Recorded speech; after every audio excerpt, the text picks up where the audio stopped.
नमस्कार। राति 8 बजेको जनता समाचारमा स्वागत छ। म काफेरी पौडेल। म राधिका तामाङ। सबैभन्दा पहिले प्रमुख समाचार।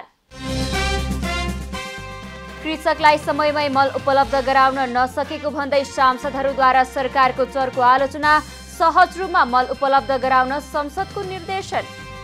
शैक्षिक सत्र सुरु भएको 1 महिना बितिसक्दा पनि विद्यार्थीहरूले पाएनन् पुस्तक। जनक शिक्षा भन्छ स्थानीय निर्वाचनले ढिलाइ भयो। बजेटमाथि अनाधिकृत व्यक्तिबाट तोडमोड गराएको समाचार सार्वजनिक भएपछि अर्थमन्त्री शर्मा विवादमा। प्रमुख प्रतिपक्षद्वारा राजीनामा माग।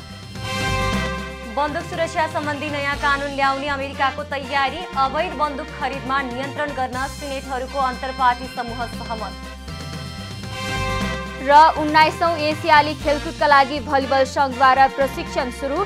छनौटमा परेका 35 मध्ये 25 जना महिला खेलाडी मात्र समावेश।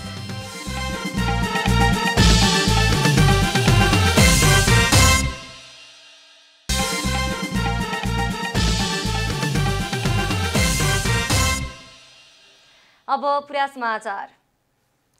कृषि तथा पशुपन्छी विकास मन्त्री महेन्द्र राय यादवले अन्तर्राष्ट्रिय बजारमा रासायनिक मलको मूल्यमा आएको उतार चढावका कारण समयमै मल ल्याउन नसकिएको बताउनु भएको छ। सोमबारको प्रतिनिधि सभा बैठकमा संसदको कार्यसूचीलाई स्थगन गरी किसानलाई मल उपलब्ध गराउने विषयको जरुरी सार्वजनिक महत्त्वको प्रस्तावमा सांसदहरूले उठाएको प्रश्नको जवाफ दिँदै उहाँले यस्तो बताउनुभयो। उहाँले नेपाली किसानलाई मल उपलब्ध गराउने विषय सबै राजनीतिक दलहरू समेतको साझा भएको बताउनुभयो। कृषि सामग्री कम्पनी लिमिटेडले 1,05,000 मेट्रिक टन र साल ट्रेडिङ कम्पनीले 1,17,000 मेट्रिक टन रासायनिक मल ल्याउने प्रक्रिया सुरु गरिए पनि समयमै ल्याउन नसकिएको मन्त्री यादवको भनाइ छ। मन्त्री यादवले 2,22,000 मेट्रिक टन मल ल्याउने प्रक्रियामा नै रहे पनि समयमै आपूर्ति हुन नसक्दा बजारमा अभाव भएको जिकिर गर्नुभयो। उहाँले समयमै मल आपूर्ति गर्ने ठेकेदारले मल ल्याउन नसकेकाले सरकारले ठेकेदारको ठेक्का रद्द गरी आवश्यक कारबाहीको प्रक्रिया समेत सुरु गरिएको बताउनुभयो।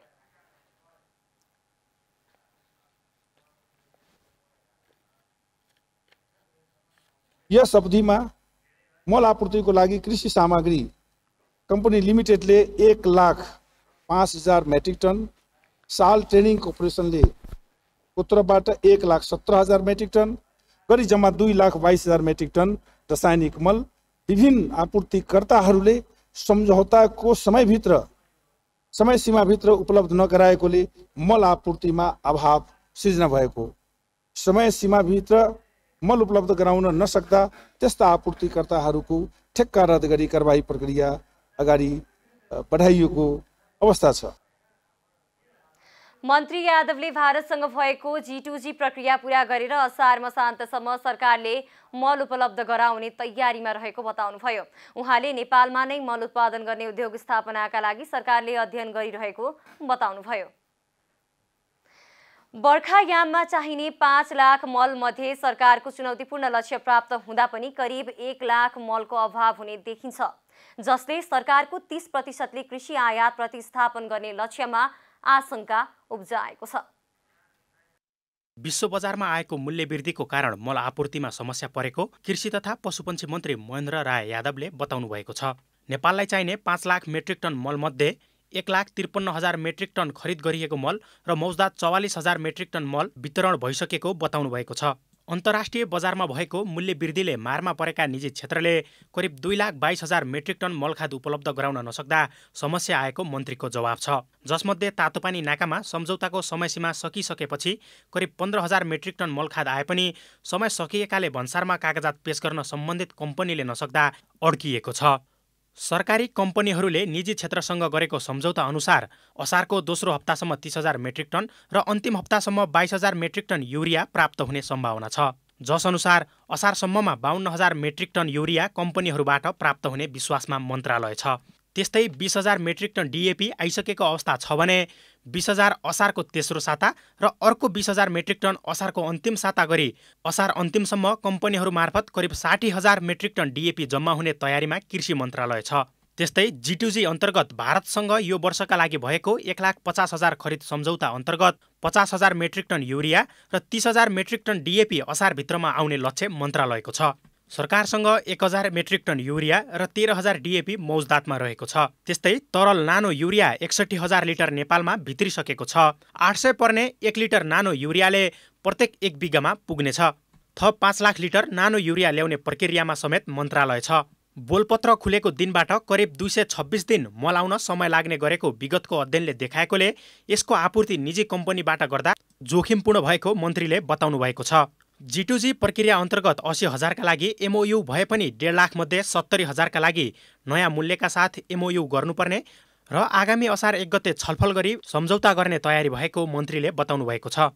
हालसम्म भारतसँग प्रत्येक वर्ष 1,50,000 मेट्रिक टन पाउने गरी 5 वर्षमा 10% बढ्दै जाने सम्झौता भए पनि नेपालका लागि प्रत्येक वर्ष 5 लाख मेट्रिक टन मल चाहिन्छ। भारत सरकार प्रत्येक वर्ष थप 3,50,000 मल दिन तयार भएको र सबै 5 लाख मेट्रिक टन मल G2G माध्यमबाट ल्याउने गरी मन्त्रालयले अर्को MOU गर्ने गरी संवादमा रहेको समेत मन्त्रीले जानकारी गराउनु भएको छ। मलको समस्याको दीर्घकालीन समस्याका लागि स्वचालित मूल्य समायोजन प्रणालीमा आधारित G2G सम्झौताबाट भारत सरकारसँग MOU गर्ने वा नेपालमा नै कारखाना खोल्ने विकल्प भएको मन्त्री यादवले बताउनु भएको छ। जनता टेलिभिजनका लागि विकास पौडेल, काठमाडौँ। गृहमन्त्री बालकृष्ण खाँडले सडक विभागको लापरवाहीका कारण पृथ्वी राजमार्ग स्थित तनहुको आबु खैरेनीमा बाटो भाँसिँदा 2 यात्रुले ज्यान गुमाउनु परेको बताउनु भएको छ।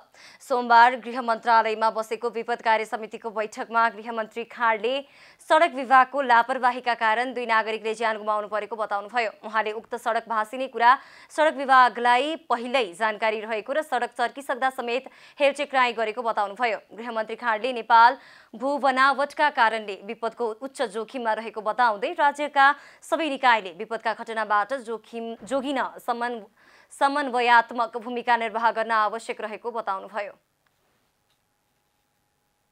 राज्यका सबै निकायहरूले यो विपदको चाहिँ कसरी सामना गर्ने सबैले हामीले आफ्नो आफ्नो तयारी त गरेका छौँ। त्यसलाई इन्टिग्रेटेड रूपमा कसरी चाहिँ हामीले गर्ने, जस्तै केही दिन अगाडि मात्रै पोखरा मुलुनको पृथ्वी राजमार्गमा बाटो भस्कियो। अब त्यो बाटो भस्किन्छ भन्ने सडक विभागलाई पहिल्यै जानकारी थियो भन्ने सुनेको मैले। त्यो तपाईँहरूलाई अझ बढी थाहा होला, किनकि त्यो पक्की रोड चाहिँ नि क्र्याक भइसकेको थियो अरे, चर्किसकेको थियो अरे। अब त्यो चर्केको रिपोर्ट पनि आएन या त्यसलाई चाहिँ नि होइन चल्छ यस्तै चल्छ भन्ने हो। गृहमन्त्री खाँडले विपद व्यवस्थापनमा आफूसँग सम्बन्धित विपद न्यूनीकरणका दीर्घकालीन योजना र अल्पकालीन योजना सम्बन्धित विभाग र मन्त्रालयलाई उपलब्ध गराउन निर्देशन दिनुभयो। विपदको व्यवस्थापनमा हामीसँग सम्बन्धित विभागसँग सम्बन्धित या मन्त्रालयसँग सम्बन्धित दीर्घकालीन योजना के छ र तत्काल यो वर्ष आउन सक्ने विपदको चाहिँ सामना गर्ने तयारी के छ।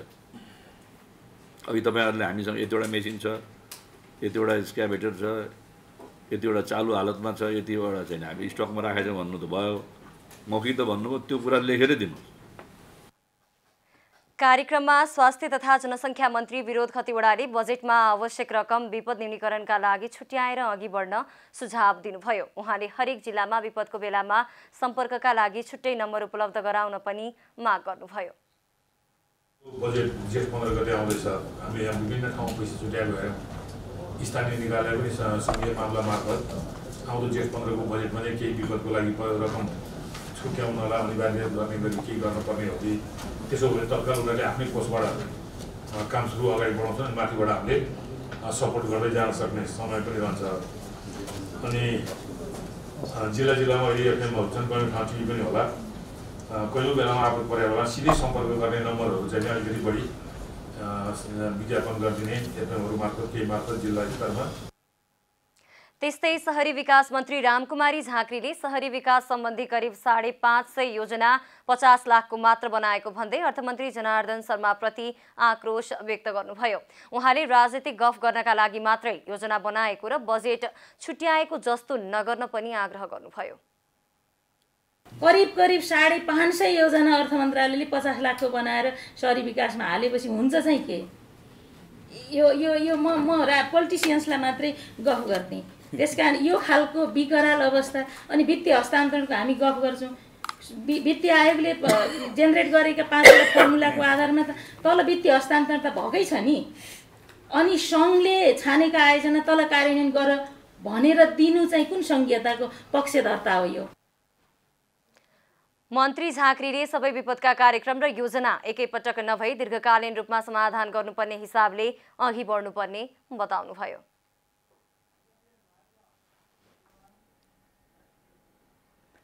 शैक्षिक सत्र सुरु भएको 1 महिना बित्न लागिसकेको छ, तर सबै ठाउँमा र सबै विद्यार्थीको हातमा अहिलेसम्म पनि पाठ्यपुस्तक भने पुग्न सकेको छैन। विद्यालय तहका कक्षा 4 देखि कक्षा 10 सम्मको पाठ्यपुस्तक छपाई एवं वितरणको जिम्मा पाएको जनक शिक्षा सामग्री केन्द्र लिमिटेडले सबै पुस्तक समयमै छपाई तथा वितरण गर्न नसक्दा पाठ्यपुस्तक अभाव भएको हो। सामुदायिक विद्यालयको पुस्तक उत्पादन र बिक्री वितरणको जिम्मेवारी लिएको जनक शिक्षा सामग्री केन्द्रको केन्द्रीय डिपो भक्तपुर सानुठिमीमै पाठ्यपुस्तकको अभाव देखिएको छ। सरकारले कक्षा 1 देखि 3 सम्मको पाठ्यपुस्तक छाप्ने जिम्मा निजी क्षेत्रलाई दिएपछि जनक शिक्षाले कक्षा 4 देखि 10 सम्मको पाठ्यपुस्तक छाप्दै आएको छ। स्थानीय तह निर्वाचनका लागि मतपत्र र प्रचार पत्र समय अगावै पुग्ने स्थानमा विद्यार्थीको पाठ्यपुस्तक भने पुग्न सकेको छैन। आवश्यक कागजको नियमित आपूर्ति नहुँदा र स्थानीय तह निर्वाचनको मतपत्र छपाईमा ध्यान केन्द्रित गर्दा पुस्तक छपाईमा ढिलो भएको हो। विगतका दिनमा आवश्यक भन्दा बढी पुस्तक छापेको र बिक्री नभएर आफूहरूलाई नोक्सानी हुने गरेको र थोरै छाप्दा सबै ठाउँमा पुर्याउन नसक्ने समस्या रहेको केन्द्रका प्रवक्ता चित्रकुमार आचार्यले बताउनुभयो। हरेक वर्ष हामीले अभाव भयो भनेर किताब धेरै छाप्छौँ, तर हरेक वर्ष हाम्रो 15-20 लाख किताबहरू स्टकै रहन्छ। यो चाहिँ हाम्रो अब हामी डराएर छापिहाल्छौँ, तर त्यो बिक्री चाहिँ हुँदैन। यो पनि एउटा हामीलाई एउटा नराम्रो पक्ष हाम्रो छ। अब कोर्स आउट हुने किताबहरू जुन अहिले यसपालि अब 5 कक्षा 8 कक्षा र 10 कक्षाको किताबहरू कोर्स आउट हुन्छ, त्यो कोर्स आउट हुने किताबहरू चाहिँ यसपालि हाम्रो स्टक भयो भने जनशिक्षालाई घाटा हुन्छ।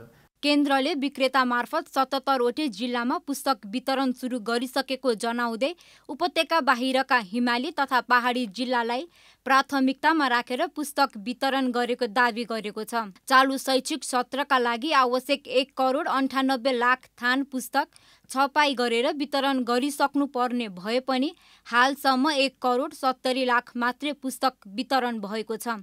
अबको 15 दिनमा सबै स्थानमा पाठ्यपुस्तक पुर्याइसक्ने लक्ष्य जनक शिक्षाको छ। स्कुलहरूमा विद्यार्थीहरूले किताब नपाउँदैमा उहाँहरूले पढ्नै नपाउने भने होइन, हाम्रो किताबहरू पुगेको छ सबै ठाउँमा, तर हरेक विद्यार्थीहरूको लागि कुनै किताबहरू नपुगेको हुनसक्छ। अब 5-9वटा विषय छ भने 2टा विषय नपुगेको हुनसक्छ, 3टा विषय नपुगेको हुनसक्छ। अब कसैलाई 5 जनालाई नपुगेको हुनसक्छ, 10 जनालाई नपुगेको हुनसक्छ, 20 जनाले लिएको हुनसक्छ। 10% हाम्रो किताब नपुगेको हो, 10%लाई नपुगेकै हो। अब 100 जना हुनुहुन्छ भने 10 जनाले पाउनु भएको छैन भनेपछि ती 10 जनाले त अरूले पाउने मैले किन नपाउने भन्ने हुन्छ। प्रत्येक विद्यार्थीले पाउनुपर्छ भन्ने हाम्रो कुरा हो, तर यो अहिले नपाएको अभाव भएको कुरा पनि सत्य हो। हरेक कुरामा गैर जिम्मेवार कदम र निर्णय लिने सरकारले शैक्षिक क्षेत्रमा पनि जिम्मेवारी कदम उठाउन जरुरी छ। नभए विद्यार्थीहरूको आधाभन्दा बढी शैक्षिक सत्र खेर जाने निश्चित छ। क्यामेरामा जेपी श्रेष्ठका साथमा यशोधा चौलागाई, भक्तपुर।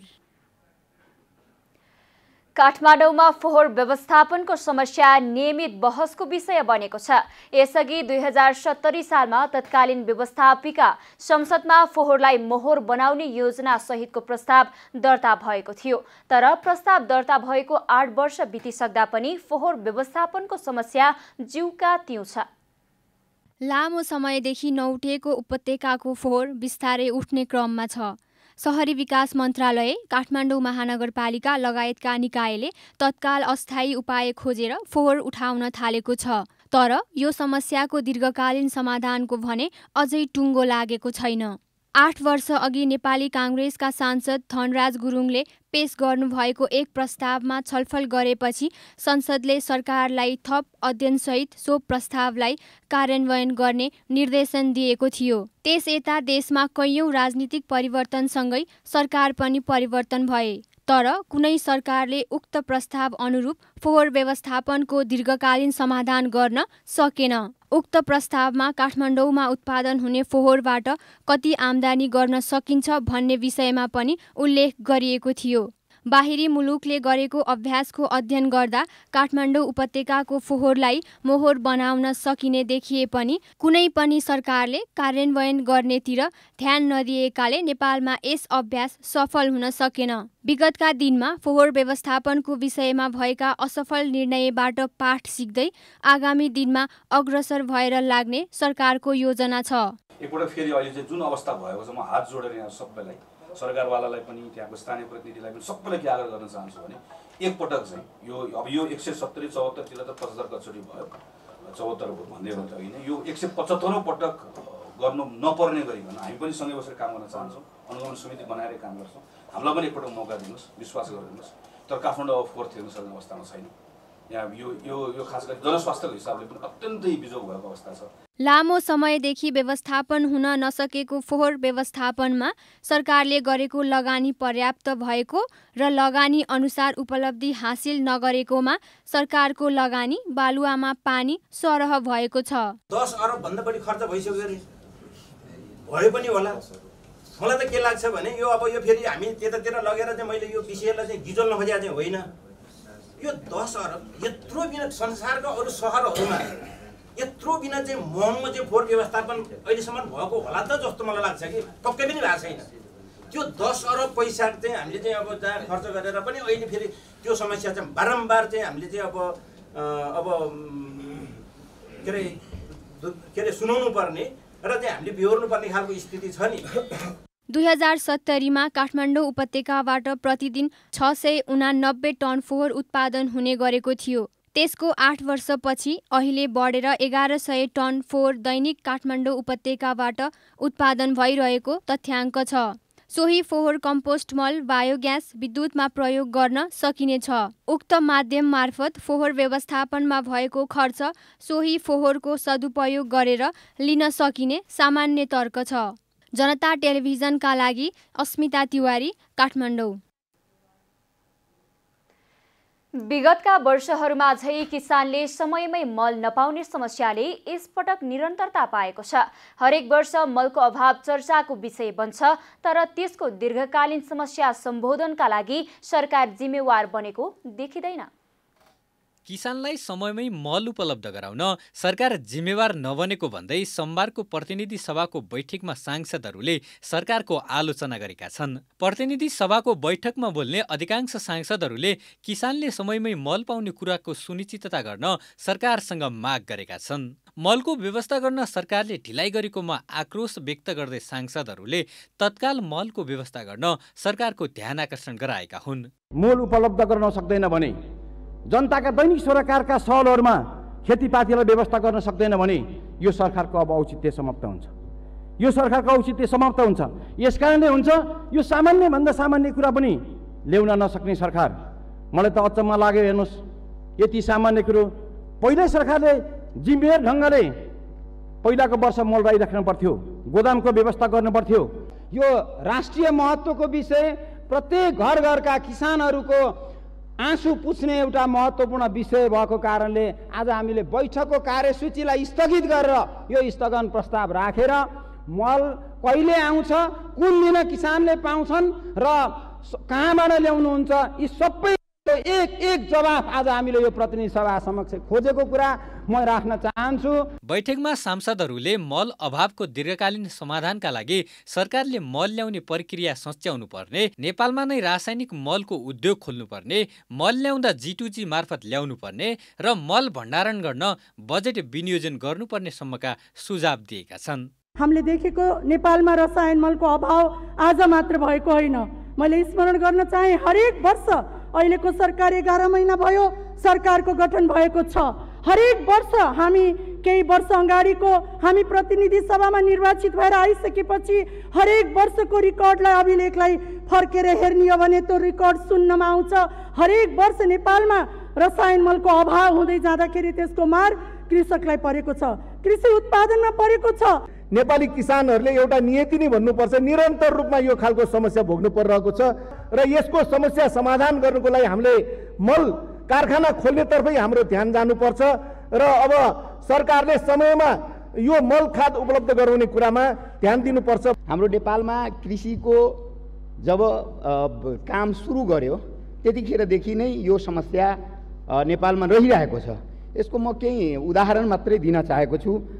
सरकारले खास गरेर यो मल खादको लागि जुन प्रस्ताव मान्यजीहरूले गर्नुभएको छ, यो प्रस्ताव जहिले पनि बजेट वक्तव्यमा पनि र खास गरेर यही महिनामा किसानलाई यो मल खादको आवश्यकता पनि हुन्छ र यही महिनामा यो कुरा ठोकिन पनि जान्छ। सोमबारको प्रतिनिधि सभाको बैठकले नेकपा एमालेका 15 जना सांसदले राखेको मल अभाव सम्बन्धी अत्यन्त जरुरी सार्वजनिक महत्त्वको प्रस्ताव पारित गर्दै सहज रूपमा मल उपलब्ध गराउन सम्भाव्य उपाय अवलम्बन गर्न सरकारलाई निर्देशन समेत दिएको छ। रासायनिक मल कृषि उत्पादन वृद्धिको लागि अत्यावश्यक रहेको र हाल प्रमुख बालीको रूपमा रहेको धान बाली लगाउने समयमा समेत रासायनिक मल उपलब्ध नभएको विषयमा यस सदनको गम्भीर ध्यानाकर्षण भएको छ।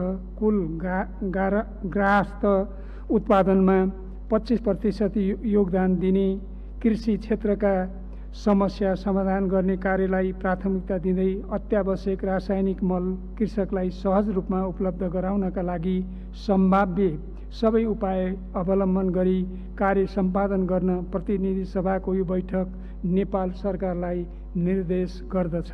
सार्वजनिक जरुरी महत्त्वको प्रस्तावमा 48 जना सांसदहरूले विचार राखेपछि कृषि तथा पशुपन्छी विकास मन्त्री महेन्द्र राईले जवाफ समेत दिनुभएको थियो। जनता समाचारमा छोटो विश्राम।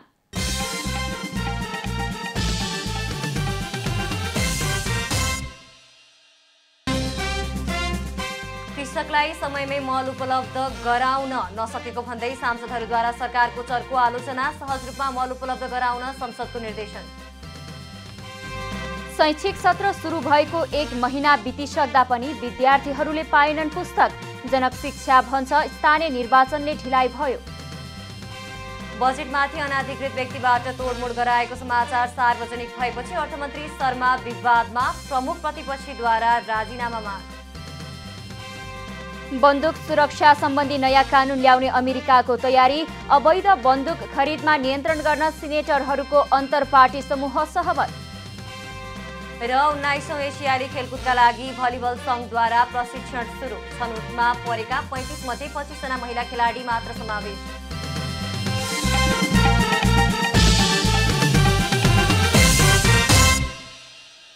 जनता समाचारमा अब थप समाचार। बजेटमाथि अनाधिकृत व्यक्तिबाट तोडमोड गराएको समाचार सार्वजनिक भएसँगै अर्थमन्त्री जनार्दन शर्मा विवादमा तानिनु भएको छ। मन्त्री शर्माले सीमित व्यापारी घरानको स्वार्थपूर्ति हुने गरी बजेटमा सेट भइसकेको करका दर तलमाथि पारेको समाचारका आधारमा संसदमा मात्र प्रश्न उठेन। स्वयं माओवादी केन्द्रका अध्यक्ष पुष्पकमल दाहालले समेत मन्त्री शर्माको राजीनामा माग गरेको बताइएको छ।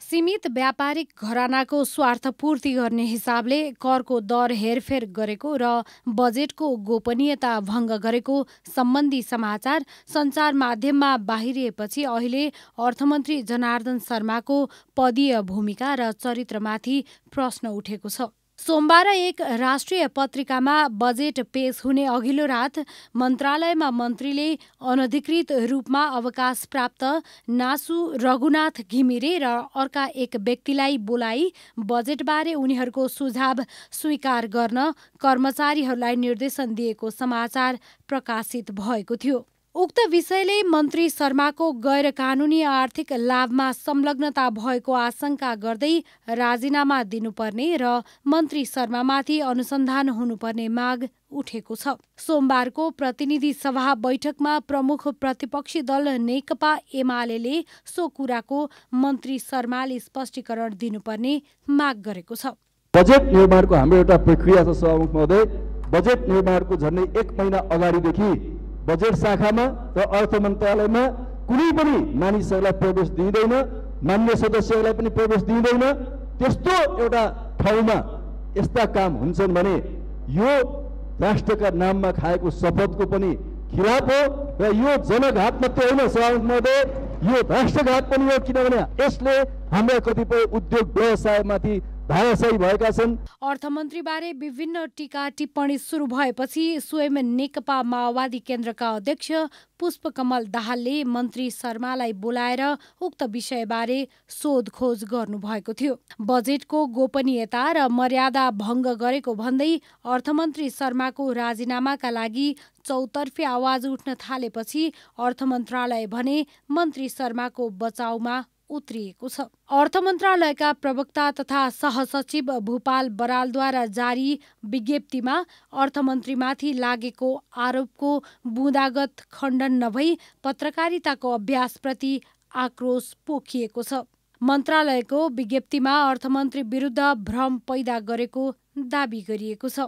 आर्थिक वर्ष 2079-80 को बजेटमा करका दरहरू अस्वाभाविक रूपमा तय गरिएको भन्दै उद्योगी, व्यवसायी एवं सांसदहरूद्वारा असन्तुष्टि व्यक्त हुँदै आएको छ। जनता टेलिभिजनका लागि रूपा घिमिरे, काठमाडौँ। सांसदहरूको चर्को आलोचनापछि अन्तर्राष्ट्रिय सम्बन्ध समितिले प्रधानमन्त्री शेरबहादुर देउवालाई छलफलका लागि बोलाउने भएको छ। सांसदहरूले प्रधानमन्त्रीको अमेरिका भ्रमण, रक्षा मन्त्री, नेपाली काङ्ग्रेसको सभापति वा गठबन्धनको प्रधानमन्त्रीको कुन हैसियतले हुन लागेको हो भन्ने प्रश्न समेत गरेका छन्। सोमबार प्रतिनिधि सभा अन्तर्गतको अन्तर्राष्ट्रिय सम्बन्ध समितिमा परराष्ट्र नीतिबारे नेकपा एकीकृत समाजवादीका अध्यक्ष माधव कुमार नेपालले प्रधानमन्त्री शेरबहादुर देउवाले अमेरिका भ्रमण बारेमा संसद, समिति र नागरिकलाई जानकारी दिनुपर्ने बताउनुभयो। उहाँले पहिलोपटक नेपालमा विदेशी सेना रहेको सुनेको पनि बताउनुभयो। अध्यक्ष नेपालले विदेशी सेना नेपालमा आएर बस्नु गम्भीर विषय रहेको भन्दै समितिमा सरकारको ध्यानाकर्षण गर्न माग गर्नुभयो। भ्रमणको कुराको बारेमा पनि यो समिति पनि संसद पनि र देश पनि जानकार हुनुपर्छ। कुनै पनि यस्ता अनुचित कामहरू हुनु हुँदैन जसले नेपालका यी नीतिहरूमा त्यसले आघात पुर्याओस्, छिमेकीहरूलाई सशङ्कित बनाउने काम गरोस् र नेपाल जस्तो यो देश जो आफै पनि बडो अप्ठ्यारो भौगोलिक अवस्थामा रहेको छ।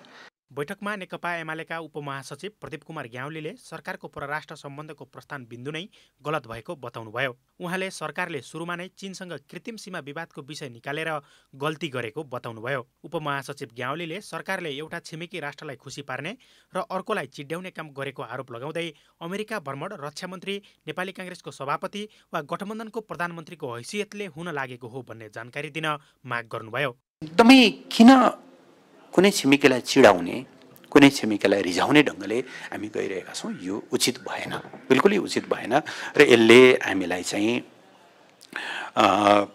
समस्यामा पार्छ भन्ने कुरा म आग्रह गर्न चाहन्छु। ऋणको कुरा होस्, अनुदानको कुरा होस्, मेरिट बेस हुनुपर्छ। हाम्रो राष्ट्रिय हितमा छ र किनभने नेपालको बाह्य आर्थिक सहायता नीति छ, नेपालको परराष्ट्र नीति छ। एमालेकै सांसद डाक्टर भीम रावलले प्रधानमन्त्री शेरबहादुर देउवाको अमेरिका भ्रमणको तयारीबारे संसदलाई जानकारी गराउन माग गर्नुभयो। रावलले नेपाल भ्रमणमा रहेका अमेरिकी जर्नलले नेपाली सेना भरपर्दो स्थलगत सेना भनेको प्रति आपत्ति जनाउनुभयो। उहाँले प्रधानमन्त्रीको भ्रमणको तयारी परराष्ट्र मन्त्रालयले नगरेर रक्षा मन्त्रालय र सेनाले गर्नु गम्भीर रहेको बताउनुभयो। यो त हाम्रो नागरिक प्रशासन हो। यो नागरिक प्रशासनको प्रधानमन्त्री, परराष्ट्र मन्त्री, परराष्ट्र मन्त्रालयले गर्ने कुरा हो। त्यसकारण यी विषयहरू एकदमै गम्भीर छन् सभापति महोदय। यस्तो गम्भीर विषयमा मन्त्रीजीको उपस्थिति अनिवार्य हुन्छ। यसैबीच अमेरिका भ्रमणका विषयमा जानकारी लिन संसदीय समितिले प्रधानमन्त्री शेरबहादुर देउवालाई बोलाउने निर्णय गरेको छ र भर्खर हाम्रो सुरुवात हो यो भन्न चाहन्छु म। र यो परराष्ट्र नीति कार्यान्वयनको सन्दर्भमा हामीले बैठक सुरुवात गरेका छौँ र यसमा सबै मान्य सदस्यहरूले आफ्ना जिज्ञासा, आफ्ना भावना र अहिले भइरहेको अवस्थाको बारेमा प्रश्न पार्नु भएको छ र आगामी दिनमा पनि परराष्ट्र मन्त्री, प्रधानमन्त्री जुनलाई हामीले चाहिँ निमन्त्रणा गर्ने भएका छौँ। गठबन्धनका नेतालाई समेत थाहा नदिई अमेरिकी सेनाको युटा नेसनल गार्डलाई नेपाल ल्याउने योजना अनुसार स्टेट पार्टनरसिप सम्झौताको तयारी गरेको एमाले नेताहरूको आरोप थियो। नेपाली कांग्रेसका नेता डाक्टर शशाङ्क कोइरालाले पार्टी सभापति समेत रहनुभएका प्रधानमन्त्री शेरबहादुर देउवाको भूमिका सन्तोषजनक रहेको टिप्पणी गर्नुभएको छ। नेता कोइरालाले प्रधानमन्त्री देउवाले पार्टी र सरकारको नेतृत्वको रूपमा लिएको निर्णयमा आफूहरूको कुनै विरोध नभएको पनि स्पष्ट पार्नुभयो। उहाँले पार्टीभित्र सबैसँग सल्लाह गरेर नै देउवाले निर्णय लिने भएकाले यसमा असहमति राख्नुपर्ने कुनै कारण नरहेको प्रतिक्रिया समेत दिनुभयो। पार्टीका पदाधिकारीहरूलाई पनि देउवाले पद अनुसारको भूमिका दिएको महामन्त्री कोइरालाको भनाइ छ। केही निर्णय गर्दाखेरि हाम्रो पार्टी सभापति शेरबहादुर देउवाले चाहिँ हामी सबैसँग सल्लाह गर्नुहुन्छ, त्यस्तो होइन। सर्वदलीय बैठकमा हामी पनि जाँदैनौँ होइन, मुख्य मान्छेहरू गएर त्यो निर्णयहरू गर्छन्। जुन निर्णय धेरै जस्तो निर्णय ठिकै भएको छ त्यसमा हाम्रो कुनै विरोध छैन, त्यसैले मलाई लाग्छ त्यस्तो केही होइन। नेता कोइरालाले राष्ट्रिय अनुसन्धान विभाग सम्पत्ति शुद्धिकरण आयोग आफू मातहत राख्ने नराख्ने भन्ने कुरा प्रधानमन्त्रीको अधिकारको कुरा भएकाले त्यसमा विरोध गर्नुको कुनै अर्थ नरहेको तर्क गर्नुभयो। जनता समाचारमा अब आर्थिक समाचार।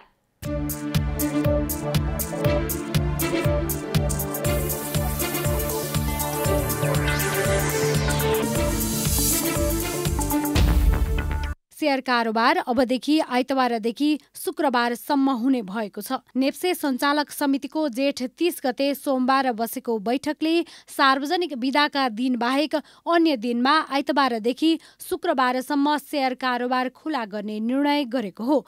जसअनुसार असार 1 गतेदेखि आइतबारदेखि बिहिबारसम्म बिहान 11 बजेदेखि 3 बजेसम्म शेयर कारोबार हुनेछ भने शुक्रबार बिहान 11 बजेदेखि दिउँसो 1 बजेसम्म शेयर कारोबार हुनेछ। सरकारले आइतबार पनि सार्वजनिक बिदा दिने निर्णय गरेपछि शेयर बजारमा सोमबारदेखि शुक्रबारसम्म कारोबार हुँदै आएको थियो। आइतबार सार्वजनिक बिदा दिनुअघि शेयर कारोबार आइतबारदेखि बिहिबारसम्म सञ्चालन हुने गरेको थियो। अब भने सातामा 6 दिन नै शेयर कारोबार हुनेछ। नेपाल इन्भेस्टमेन्ट बैंक र मेगा बैंक एक आपसमा गाभिने भएसँगै दुवै बैंकको शेयर कारोबार रोक्का भएको छ। गाभिने प्रक्रियामा जाने भएपछि दुवै कम्पनीले नेपाल स्टक एक्सचेन्ज नेप्सेलाई मर्जरको समझदारीबारे जानकारी गराउँदै सोमबार कारोबार रोक्का गर्न पत्र लेखेका हुन्। बैंकहरूले नेप्सेलाई पत्र लेख्दै 27 जेठ 2079मा दुवै बैंक एक आपसमा गाभ्ने र गाभिनेबारे प्रारम्भिक समझदारी भएको जानकारी गराएसँगै शेयर कारोबार रोकिने भएको हो। मर्जर प्रयोजनका लागि दुवै बैंकले आफ्नो शेयर कारोबार रोक्का गरी त्यसको जानकारी गराउन समेत नेप्सेलाई भनेका थिए। यी दुई बैंकबीच भएको प्रारम्भिक सम्झौता अनुसार मर्जरपछि नेपालको सबैभन्दा ठूलो वाणिज्य बैंक बन्नेछ। मर्जरपछि बैंकको नाम Nepal investment mega bank limited हुनेछ। चालु आर्थिक वर्षको वैशाख मसान्तसम्म मोबाइल बैंकिङ प्रयोगकर्ताहरूको संख्या 1 करोड बढिरहेको पाइएको छ। नेपाल राष्ट्र बैंकले सोमबार सार्वजनिक गरेको रिपोर्ट अनुसार वैशाख 30 गतेसम्म यस्तो मोबाइल बैंकिङ सेवाको प्रयोगकर्ताहरूको संख्या 1 करोड 76,76,259, जुन अघिल्लो वर्षको सोही अवधिको भन्दा 1.66% बढी हो। अघिल्लो वर्ष 2078 वैशाख मसान्तसम्म कुल मोबाइल बैंकिङ सेवा प्रयोगकर्ताहरूको संख्या 1 करोड 73,82,448 रहेको थियो।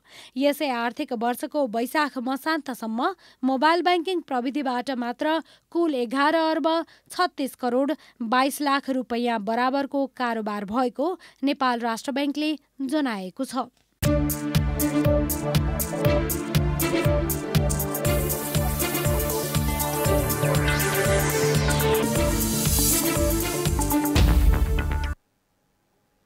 जनता समाचारमा छोटो विश्राम।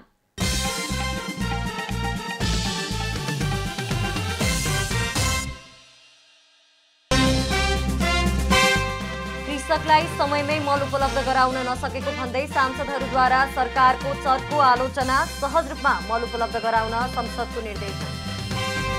शैक्षिक सत्र सुरु भएको 1 महिना बितिसक्दा पनि विद्यार्थीहरूले पाएनन् पुस्तक। जनक शिक्षा भन्छ स्थानीय निर्वाचनले ढिलाइ भयो। बजेटमाथि अनाधिकृत व्यक्तिबाट तोडमोड गराएको समाचार सार्वजनिक भएपछि अर्थमन्त्री शर्मा विवादमा, प्रमुख प्रतिपक्षीद्वारा राजीनामामा।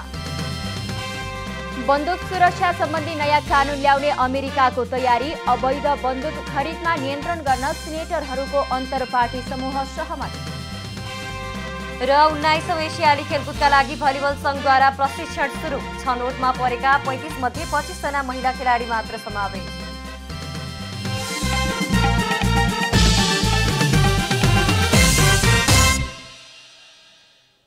अब अन्तर्राष्ट्रिय समाचार। अमेरिकामा हतियार खरिद सम्बन्धी नयाँ नियम लागू गर्न अमेरिकी सिनेटरहरूको अन्तर्पार्टी समूह सहमत भएको छ। अमेरिकामा एकपछि अर्को गर्दै गोलीकाण्डहरू बढ्दै गएपछि उनीहरू कानून संशोधनका लागि सहमत भएका हुन्।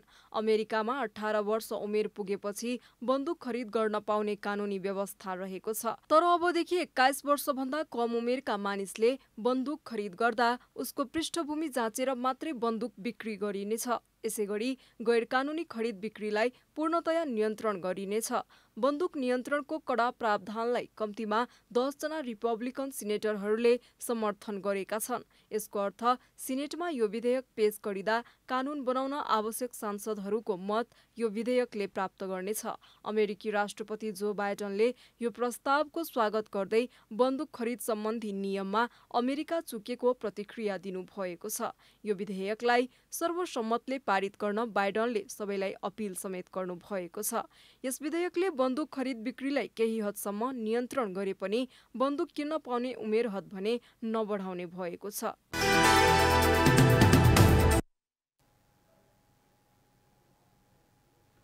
अब खेलकुद समाचार।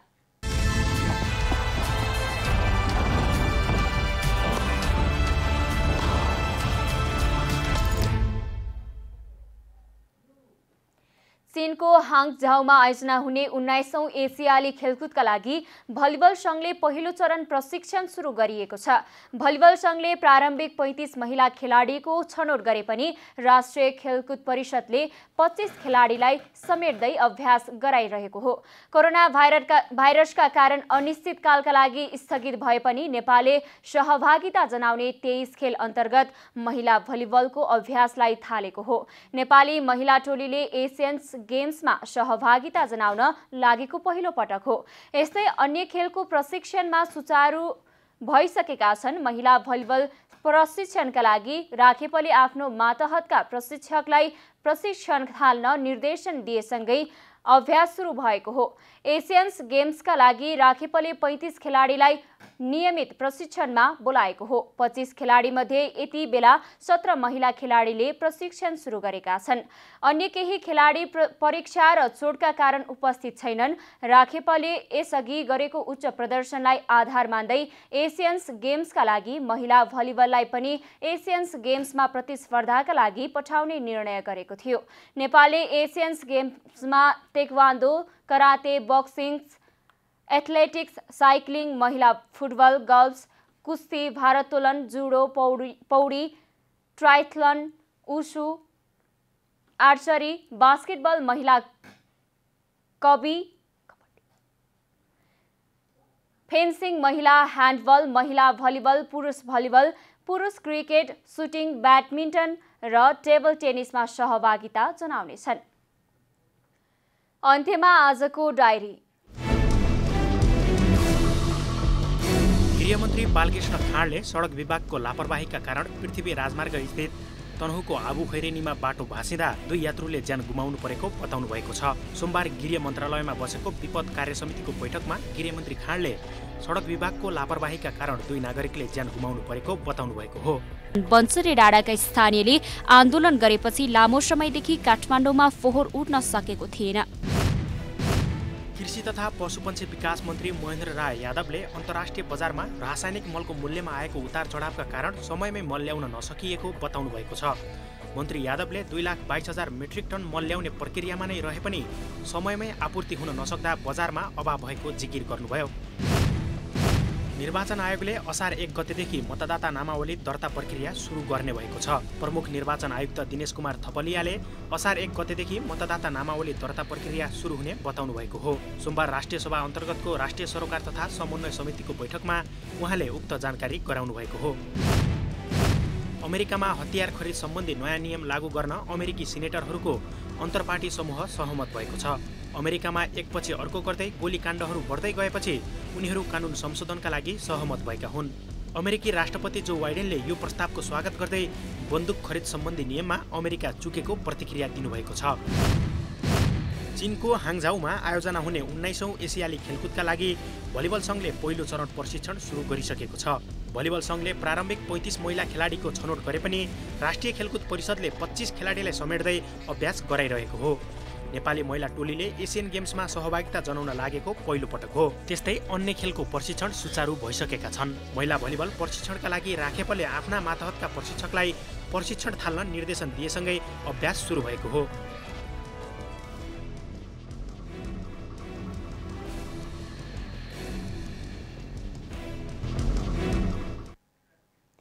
जनता समाचार अहिलेलाई यति नै। जनताद्वारा जनताका लागि प्रसारित जनता टेलिभिजनका कार्यक्रमहरू युट्युब, ट्विटर, फेसबुक र हाम्रो वेबसाइट जनतासमाचार.com मा पनि पढ्न र हेर्न सक्नुहुनेछ। नमस्कार।